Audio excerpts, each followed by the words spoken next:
Adrian, and you're listening to the Stonerd podcast, the shortest podcast in the world. Let's jump into the episode breakdown. So today I will be talking about my final destination moment. Then I'm gonna talk to you about cars. Are we Gucci? Let's do it. Have you ever been sitting around or maybe going about your day and then you start thinking about something that is dark or gruesome? A weird thought goes into your head. For example, the other day I was on my way to work and I was driving behind this guy, and this guy was driving like a jackass, and he must have been on a hurry or something. But the things that I want to focus on is that he was driving a working van, and the van had ladders on top of the roof.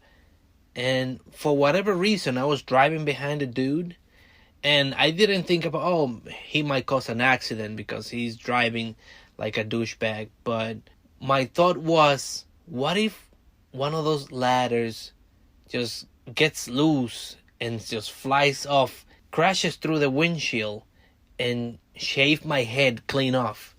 That was like a morbid, dark thought that I had at that moment.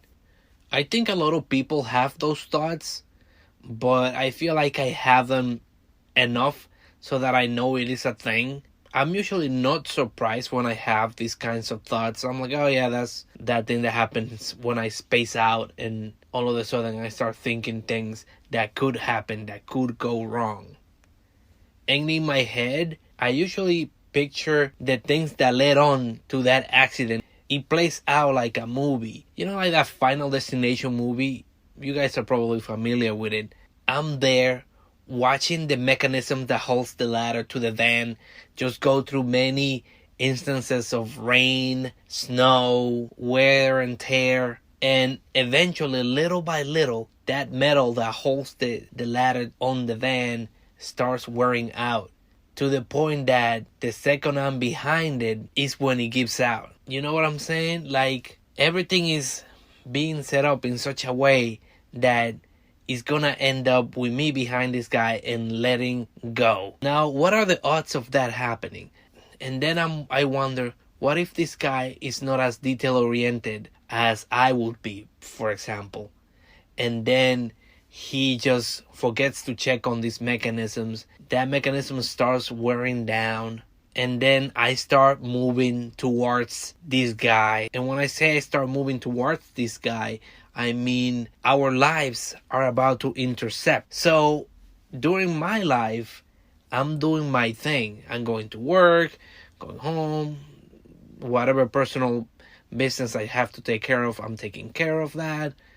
All of that is happening, but I haven't seen this guy yet. Our path haven't crossed. So he's doing his thing, being a douchebag somewhere else, not taking care of his equipment, and I'm doing my thing on my end. And then it so happened that day we meet, and it so happened that thing, that mechanism, is destined to fail right when I'm there behind this guy. What are the odds of that happening? Isn't that like a crazy thought to have? But sometimes I do think that. And it wasn't long. I wasn't just dwelling on it. I was just behind the guy, and I was like, oh man, what if this whole time that guy hasn't been checking the thing that holds the ladder to the roof of his van, and I'm behind here? That whole thing just made my brain like turn for 2 or 3 seconds. And then I was like, what are the odds of that happening? And then I just went about my day, continued driving. But yeah, do you guys have that sometimes? I figure more people than I think have that thought. Morbid, dark thoughts. But I'm the only one saying it here. So there you have it. And now let's move on to my favorite pastime, looking for cars. I don't know why, but every day I go online and I search for cars. I don't even need a car. I just go online and see if I can get a good deal. I visit many websites. I do Craigslist sometimes. And for those of you overseas, Craigslist is sort of a classified ad kind of website where they post things locally. You guys probably have another website that is similar to that. You know, secondhand used stuff. So yeah, I go there. That's the kind of website where I look for stuff locally. Who's around me in my neighborhood? Who's selling a car? Who's selling a used car for cheap? Although a lot of the ads that I see now are like companies pretending to be regular people selling their cars online. And I really hate that. I think that's so slimy. But whatever. So I have Craigslist for that, to just look around the neighborhood. I check out to see who has a good deal.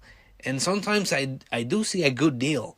But the deals that I see is for a lot of money. And a lot of times I don't have that money. So that's why I don't buy them. But the other day I remember seeing an Acura TL for $7,000.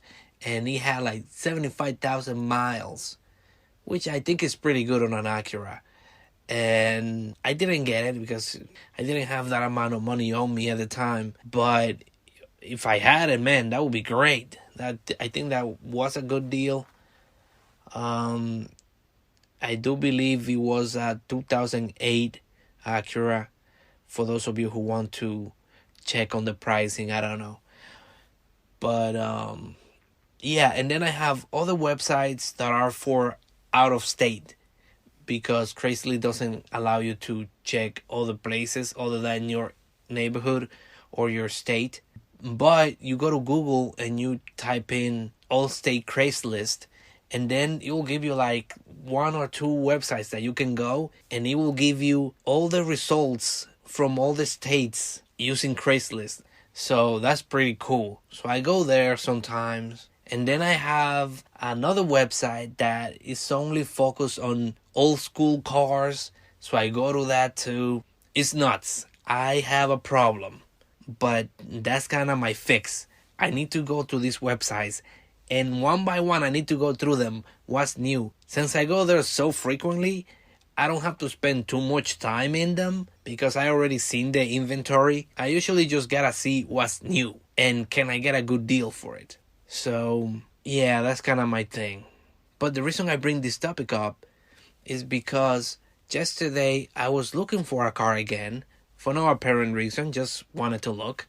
And I found this Honda CR-V, and they were asking for $10,000 or so. And the car had like 120,000 miles. And I'm like, my dude, what the hell are you doing? This is an old car. And the dude did that thing that people do when they're trying to sell their car. The car had a lot of mileage, but they put in quotes, it's highway mileage. And I'm like, who cares what kind of mileage it is? Mileage is mileage. You understand what I'm saying? It doesn't matter how it got there. You run the car. You put the car through its paces. The engine was turning. I don't really care, man. And they say, well, on highways, you don't brake as often as you would if you were driving locally. But when you do brake, you brake harder. So I think it balances out. Usually when you're braking locally, you braking from 40 miles per hour to 15 miles per hour or 10 or down to 0, whatever the case may be. But when you're driving on the highway, you coming down from 70. If you find a jam, or if you find that there's an accident or a guy who just cuts in front of you and you have to brake hard, or maybe your exit is up ahead and you need to slow down to take the exit. When you brake really hard. So I think at the end of the day, things just balance themselves out. Moreover, you can change brakes and pads for cheap relatively to changing an engine. I don't know what those highway mileage implies to them. But if you are running your car, you work in the engine. If you don't change the oil regularly on this car, you don't do the necessary maintenance, you have this engine that has been running for this much mileage, and it doesn't matter if you got the mileage locally or on the highway, it's still the same mileage. The engine went through them, so that engine has now been compromised. You understand what I'm saying? And I get it. There's some people out there with Hondas, and I know Hondas can go 300,000 miles. That's not where I'm getting at. What I'm getting at is, if you're somebody who's a regular Joe, you probably are just doing the bare minimum. You haven't changed anything on the car, aside from doing an oil change here and there or whatever. So when cars get to be that old, all of a sudden you start changing big parts. You need to change the timing belt, the water pump. You need to do a whole bunch of shit that just goes bad. Maybe the ball joints need to be replaced. Yeah, I don't know what to tell you. For me, high mileage is high mileage no matter where you got those miles. And that's all I have to say on that. Anyway, guys, that's all I have for today. Thank you for listening, and I'll see you on the next one.